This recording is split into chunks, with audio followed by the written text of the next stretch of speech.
കുട്ടിക്കാലത്ത് നമ്മൾ അമ്പലത്തിൽ എന്തിനാ പോണത്?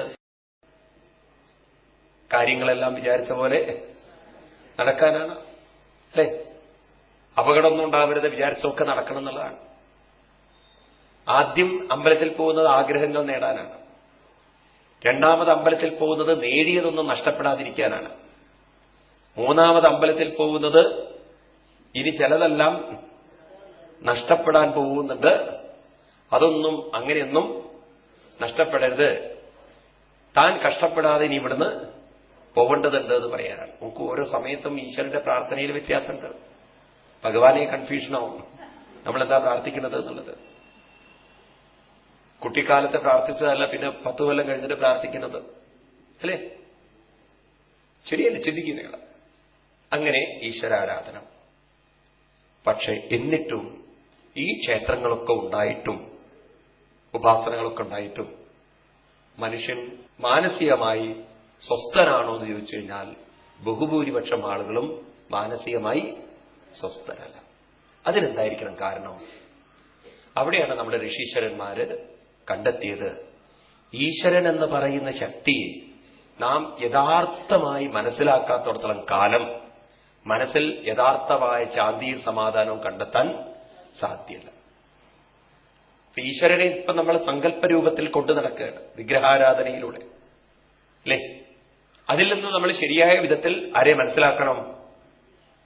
ഈശ്വരനെ മനസ്സിലാക്കണം. Who is that God? Where is that God? ഇതെന്തിനാ നമ്മൾ മനസ്സിലാക്കുന്നത്? ഇത് മനസ്സിലാക്കിയാലേ നമുക്കറിയുള്ളൂ നമ്മളും ഈശ്വരനും തമ്മിലുള്ള ഒരു ബന്ധം ശരിക്കും എന്താണ്, ആരാണ് ഈശ്വരൻ. ഇത് മനസ്സിലാക്കിയില്ലെങ്കിൽ എന്താ കുഴപ്പം? സാധാരണക്കാരൻ അപ്പോഴും ഈശ്വരനെ ഉറപ്പിക്കുന്നത് ഈശ്വരൻ തന്നിൽ നിന്നും എത്രയോ അകലെയാണ്. ആകാശങ്ങളിൽ എവിടെയോ മറഞ്ഞു നിൽക്കുന്ന ഒരു ശക്തിയാണ് ആര്? ഈശ്വരൻ. അതുകൊണ്ടാണല്ലോ ഇങ്ങനെ ഒരു പറച്ചിൽ തന്നെ വന്നത്. സാധാരണ ആരെങ്കിലും നമ്മളെ വേദനിപ്പിക്കുമ്പോൾ നമ്മൾ എന്താ പറയാ? ഇതെല്ലാം കേൾക്കാൻ മുകളിലൊരാളുണ്ടെന്നാ പറയാ, കൂടെ ഒരാളുണ്ടെന്ന് നമ്മൾ പറഞ്ഞു പഠിച്ചിട്ടില്ല. മനസ്സിലായില്ലേ? മുകളിലൊരാളുണ്ട്. ഈശ്വരൻ എന്ന് പറയുന്നത് മുകളിലാക്കിയിട്ട് ഇപ്പൊ എല്ലാത്തിനും നമ്മൾ ഉത്തരവാദിത്തം ആർക്ക് കൊടുത്തു? മുകളിലത്തെ ആൾക്ക്. എന്താണ് ഈ മുകളിലുള്ള ആളെന്നുള്ളതിനർത്ഥം? നമ്മളിൽ നിന്ന് അകലെയാണോ? അത് നമ്മൾ മനസ്സിലാക്കി വെക്കണം. Who is God? Where is he? നമ്മളും അദ്ദേഹം തമ്മിലുള്ള ബന്ധം എന്താണ്? ഇവിടെയാണ് നാരായണീയം തുടങ്ങുന്നത്. ആ ശ്ലോകത്തോടു കൂടിയിട്ട് നമുക്ക് ആരംഭിക്കാം. ആദ്യം ഞാൻ വായിക്കും, പിന്നീട് നിങ്ങൾ ആവർത്തിക്കും. സാന്ദ്രാനന്ദാവബോധാത്മകമനുപമിതം കാലദേശാവധിഭ്യാം നിർമുക്തം നിത്യമുക്തം നിഗമശതസഹസ്രേണ നിർഭാസ്യമാനം അസ്പഷ്ടം ദൃഷ്ടമാത്രേ പുനരുരു പുരുഷാർത്ഥാത്മകം ബ്രഹ്മതത്വം തത്താവൽവാദി സാക്ഷാൽ ഗുരുഭവനപുരേ അന്തഭാഗ്യം ജനാനാം.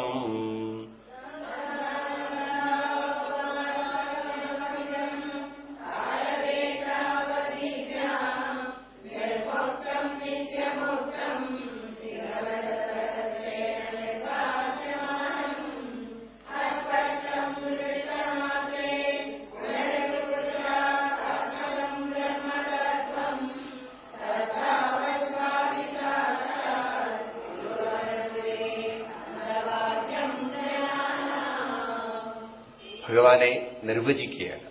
ഈ ഒരു ദശകത്തിന് ഭഗവാന്റെ സ്വരൂപ വർണ്ണന എന്നാ പറയാ. ഭഗവാന്റെ രൂപം, യഥാർത്ഥ രൂപം എന്താണ്? സ്വരൂപ വർണ്ണന. ഇത് നമ്മൾ വളരെ ശ്രദ്ധിക്കണം. ഈ ഒരു ദശകം ഇത് മനസ്സിലായാൽ പിന്നെ നിങ്ങൾക്ക് ഈശ്വരൻ ആരാണെന്ന് മനസ്സിലായി. ഈശ്വരനെ നിർവചിക്കുന്നത് സാന്ദ്ര ആനന്ദ അവബോധം. ഈ വാക്ക് തന്നെ മനസ്സിലാക്കാൻ നല്ല പ്രയാസമാണ്. സാന്ദ്ര ആനന്ദ അവബോധം. സാന്ദ്രം എന്ന് പറഞ്ഞാൽ ഇടതോർന്നത്, ഫുൾ. സാന്ദ്രം കട്ടിയായത്, വളരെ strong, full and strong. Sandram. ആനന്ദം. ആനന്ദം എന്നുള്ളതിന് എന്താ അർത്ഥം പറയാ? ഹാപ്പിനെസ് എന്നല്ല അർത്ഥം. ഇംഗ്ലീഷിൽ ആനന്ദം എന്ന് പറഞ്ഞാൽ ഹാപ്പിനെസ് എന്നല്ല, എക്സ്റ്റസി എന്ന് പറയാം. ഹാപ്പി എന്നുള്ളതിനാണ് ആനന്ദം. ആനന്ദം എന്നുള്ളതിന് സ്വതന്ത്രം എന്നാണ് അർത്ഥം. That which is free, ever free. അവബോധം. അവബോധം മീൻസ് നോളജ്, അറിവ്. ഇടതൂർന്ന, ഫുള്ളായിരിക്കുന്ന, സ്വതന്ത്രമായിരിക്കുന്ന ഒന്നിനെക്കുറിച്ചുള്ള അറിവ്. അതാണ് ഈശ്വരൻ എന്ന് പറഞ്ഞാൽ വല്ലതും മനസ്സിലാവോ? മനസ്സിലാവോ? സാധാരണക്കാരനൊന്നും മനസ്സിലാവില്ല. അപ്പൊ നമ്മൾ കുറച്ചൊന്ന് സൂക്ഷ്മമായി ചിന്തിക്കണം. ആരാണ് ഈശ്വരൻ? നമ്മൾ പ്രകൃതിയിലേക്ക് നോക്കുക. ഒന്ന് നോക്കിക്കഴിഞ്ഞാൽ ഭൂമി, സൂര്യൻ, വേണ്ട, നമ്മൾ ഗ്രഹങ്ങളെയും നക്ഷത്രങ്ങളൊക്കെ നോക്കുമ്പോൾ ഈ ഭൂമിയും സൂര്യനും നക്ഷത്രങ്ങളും എല്ലാം നിൽക്കുന്നത് എവിടെയാണ്? അന്തരീക്ഷത്തിലാണ് നിൽക്കുന്നത്, അല്ലേ? ആകാശത്തിലാണ് നിൽക്കുന്നത്. ഇപ്പൊ നിറഞ്ഞു നിൽക്കുന്ന ഒരു ആകാശം, സാന്ദ്രം. കുറച്ച് വിശാലമായിട്ട് മനസ്സിലാവുണ്ടോ? ആകാശത്തിന് ആദിയും അന്തവും ഉണ്ടോ? സ്പേസ് ഈസ് ഫുൾ, സാന്ദ്രം. ആൻഡ് സ്പേസ് ഈസ് ആനന്ദം. ആനന്ദം എന്ന് പറഞ്ഞു കഴിഞ്ഞാൽ അത് സ്വതന്ത്രമാണ്. The earth can exist if there is space.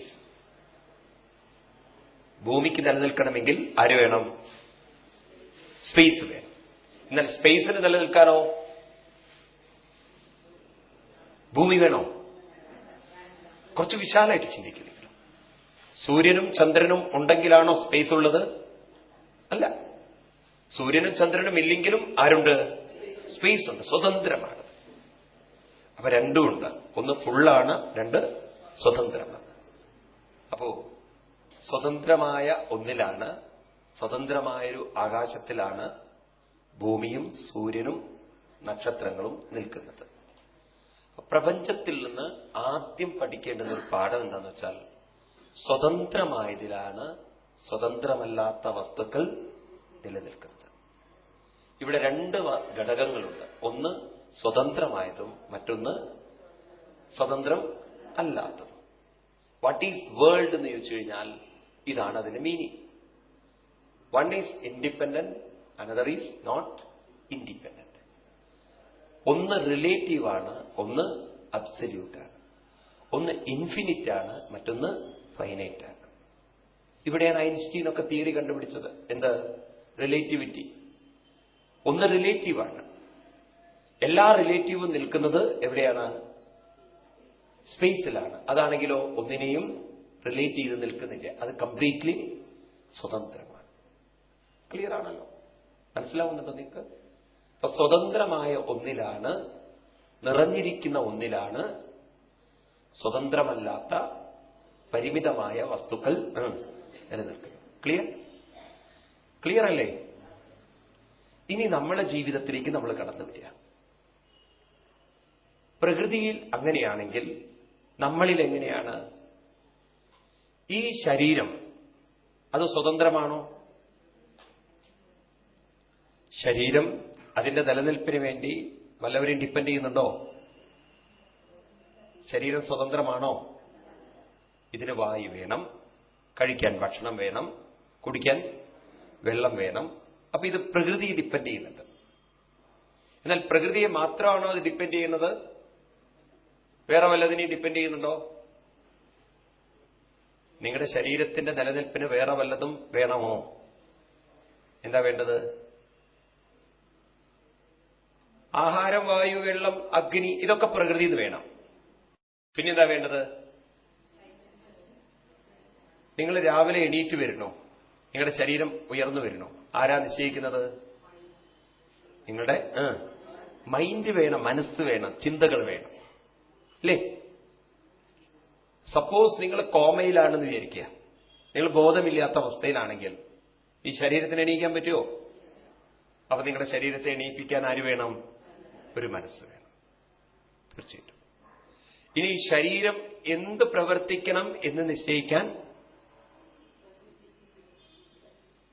രാവിലെ എണീറ്റാൽ എന്തെല്ലാമാണ് ചെയ്യേണ്ടത് എന്ന് ശരീരത്തിന് ഇൻസ്ട്രക്ഷൻ കൊടുക്കാൻ ഒരു ബുദ്ധി വേണം, അല്ലേ? ഇന്ന് രാവിലെ എണീറ്റ് നിങ്ങൾ ഇവിടെ വരണം, അതിനനുസരിച്ച് കാര്യങ്ങൾ ചിട്ടപ്പെടുത്തണം എന്ന് ആര് പറയണം? ബുദ്ധി പറയണം. അപ്പൊ ശരീരം ആരെ ഡിപ്പെൻഡ് ചെയ്യുന്നുണ്ട്? ബുദ്ധി. മനസ്സിനെ ഡിപ്പെൻഡ് ചെയ്യണു, ബുദ്ധിയിരിപ്പ്. ഇത്രയും മതിയോ നമുക്ക്?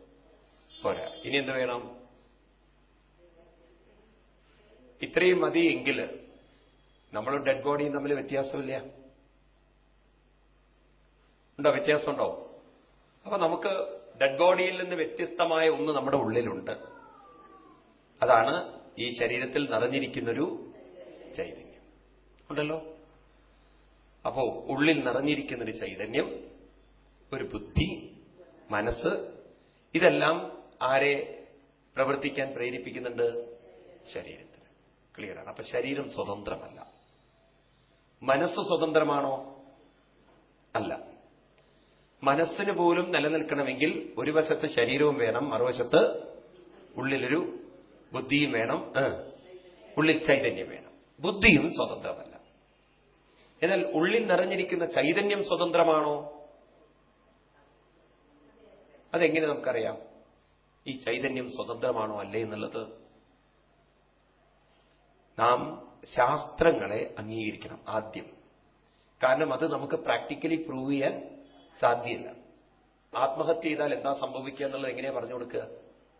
After suicide what will happen എന്നെങ്ങനെയാ നിങ്ങൾ പറഞ്ഞു കൊടുക്കുക? നിങ്ങൾക്ക് ഡെമോൺസ്ട്രേറ്റ് ചെയ്ത് കാണിച്ചു കൊടുക്കാൻ പറ്റുമോ? നിങ്ങൾ ഡെമോൺസ്ട്രേറ്റ് ചെയ്ത് കാണിച്ചു കൊടുത്താൽ എന്തായിരിക്കും പിന്നെ സംഭവിക്കുക? പിന്നെ എന്ത് സംഭവിക്കുന്നു പറയേണ്ട ആവശ്യം ഉണ്ടാവില്ല. ഉണ്ടോ? പോയിസൺ കഴിച്ചാൽ പിന്നെ എന്താ സംഭവിക്കുക എന്നുള്ളത് കാണിച്ചു കൊടുക്കണോ? കാണിച്ച് പറയാൻ പറ്റുമോ? അഗ്നിയിലേക്ക് ചാടിയാൽ എന്താ സംഭവിക്കുക എന്ന് ഡെമോൺസ്ട്രേറ്റ് ചെയ്ത് കാണിച്ചു കൊടുക്കാൻ പറ്റുമോ? പിന്നെ യു കനോട്ട് എക്സ്പ്ലെയിൻ ഇറ്റ്. അതുപോലെ നമുക്ക് ജീവൻ സ്വതന്ത്രമാണോ എന്ന് തുടക്കത്തിൽ അറിയില്ല നമുക്ക്. അതുകൊണ്ട് നമ്മൾ ശാസ്ത്രങ്ങളെ അംഗീകരിക്കണം. ശാസ്ത്രങ്ങൾ പറയുന്നു, ആചാര്യന്മാര് പറയുന്നു, ജീവൻ സ്വതന്ത്രമാണ്. അതെന്താ സ്വതന്ത്രമാണെന്ന് പറയാൻ കാരണം? ഈ ശരീരം വിട്ടുപോവാൻ ഏത് സമയം വേണമെങ്കിലും വിട്ടുപോവാൻ ആർക്ക് സാധിക്കും? ജീവന് സാധിക്കുമെങ്കിൽ ഈ ശരീരത്തിൽ കുടുങ്ങി നിൽക്കുന്ന ഒന്നല്ല ജീവൻ. ഇതങ്ങോട്ട് മനസ്സിലാക്കി കിട്ടാൻ ലേശം പ്രയാസമുണ്ട്. എന്ത്? ഈ ജീവൻ സ്വതന്ത്രമാണ്. അതെന്തുകൊണ്ടാണ് മനസ്സിലാക്കാൻ പ്രയാസം എന്ന് ചോദിച്ചു കഴിഞ്ഞാൽ അതിനെ കണ്ണുകൊണ്ട് കാണാൻ നമുക്ക് സാധ്യമല്ല. കാരണം അതിന് രൂപമില്ല. ഇപ്പൊ രൂപമില്ലാത്ത ഒന്നാണ് ജീവൻ.